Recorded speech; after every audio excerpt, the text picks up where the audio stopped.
Good morning, everyone. Good Erev Shabbos. It is March 12th, 28th of Adar. And we are heading into a very, I don't know what the word we should use to describe this Shabbos, but it's certainly a milestone of sorts, because March 13th last year was the day that we had to make that fateful decision to close the shul, which lasted for a few months. And if you remember what Pesach was like, and we thought, oh yeah, it's just going to be Pesach, we'll be back in a couple of weeks, which turned into Shavuos, which turned into Zoom classes in Yisker, and which turned into finally opening up in the summer in limited fashion, and then making our way through Rosh Hashanah and Yom Kippur with circus tents and various services. And here we are today, and it's hard to believe how much has happened between March 13th of last year and March 13th of this year in our personal lives, in our family lives, our community lives, but to the entire world. And there's no one who was not affected by this. And I think that when we hit milestones, we have to acknowledge and reflect and learn and hope and hopefully see ourselves towards a brighter and better future. And that's this Shabbos, Vayakhel-Pikudei. It's a Shabbos where we finish the book of Vayikra of Shemos, and we say Chazak, Chazak, V'nis Chazek. It's Parshas HaChodesh as we get ready for a Seder, hopefully a Seder in which we can have maybe some people, some members of our family together. I know more and more people are feeling more comfortable to be together, vaccinations, etc. And we have a lot to be thankful for, and we have a lot to reflect on, as I mentioned. I also want to mention that this Shabbos, for the sixth time, we're partnering with Yesh Tikva, which is the Infertility Awareness Shabbat, in which we recognize that since Pesach is a time of families together, that we can never forget about those who are struggling to have families, and the impact that seeing all of us together with our families has on these individuals. And we have to make sure that we include everybody within our space and be sensitive to that and to educate ourselves and to learn. And we'll talk a little bit more about that on Shabbos, God willing. But when I was reflecting, and we'll talk more about this on Shabbos, but I was reminded of a sikha that was given by Rav Tzvi Yehuda Kook about this parsha. And here he differentiates between the difference between malacha and avoda. It says that when Moshe Rabbeinu was concluding the Mishkan, and they talk about malachas HaMishkan and avodas HaMishkan. Now we say malacha, which means work. Now, if I ask the average person, I'd say, what can't you do on Shabbos? What is prohibited on Shabbos? They'll say, oh, you can't do work on Shabbos. But it's actually a misnomer. I think if you, one of the greatest interpretations of this concept is found in the book called The Sabbath, which is really written by Rav Shamshon Vol Hirsch, but it was translated, annotated by Dayan Dr. I. Grunfeld. And Dayan Grunfeld writes that the word malacha, and Rav Kook reflects on the same theme, malacha comes from the word malach, which means messenger. Avoda comes from the word eved, which is a slave, which of course coming on Pesach.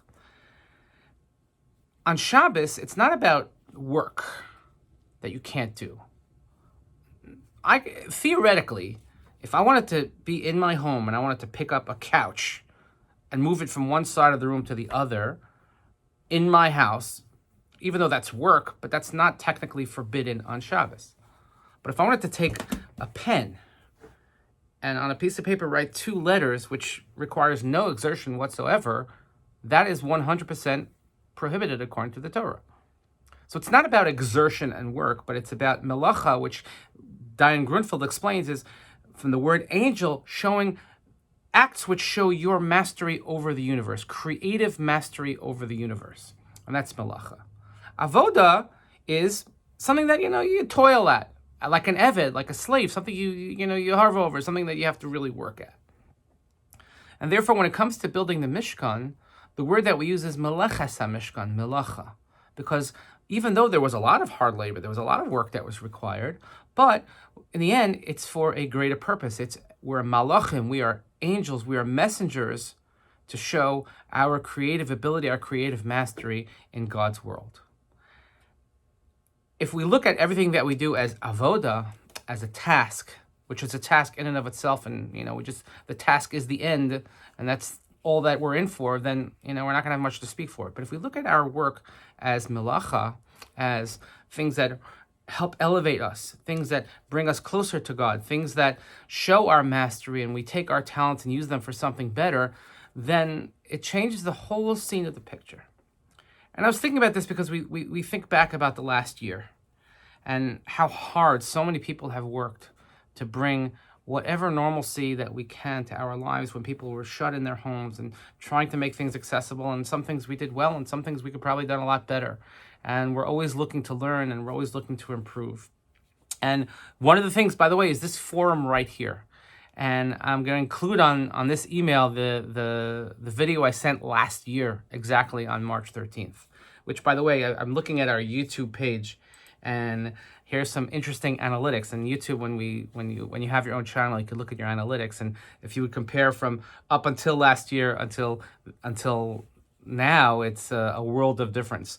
The number 2 ranking video actually that we have of engagement was that video from March 13th, 2020.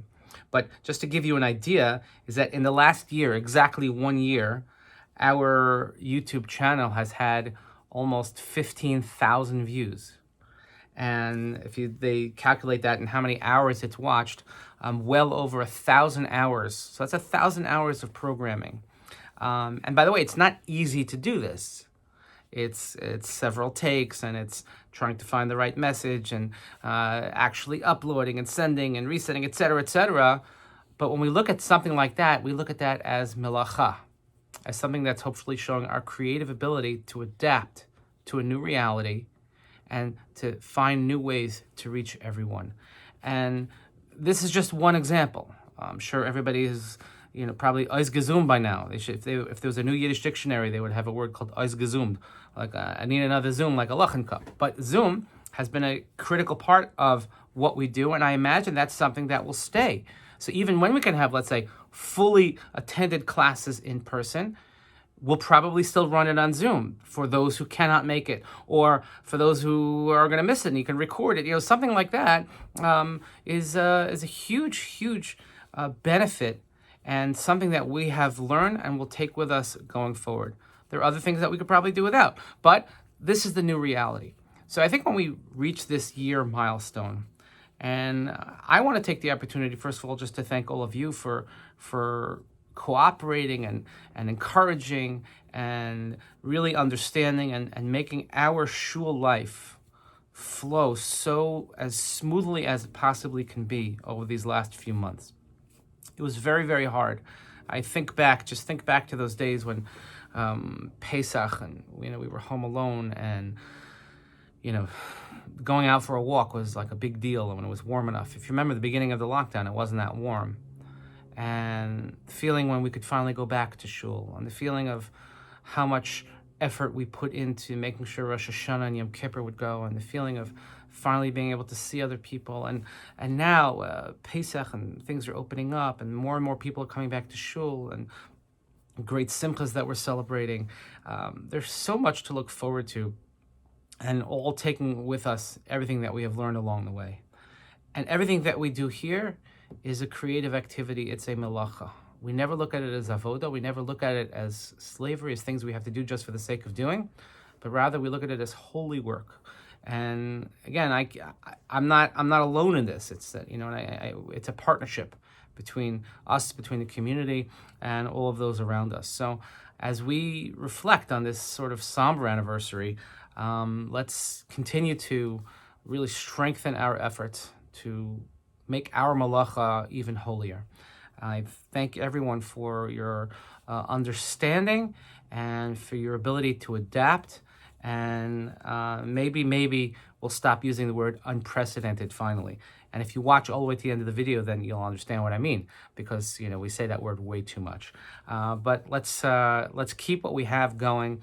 I hope everybody has a wonderful, wonderful Shabbos. Chazak, chazak, v'nis chazek. Indeed, we have so much to be thankful for, so much to reflect on, and let's hope that the next year will be far, far less adventurous, far less eventful than the one we just had, but no less meaningful and we will all have a fantastic, healthy, great existence. Wishing you all Shabbat Shalom. We'll see you soon.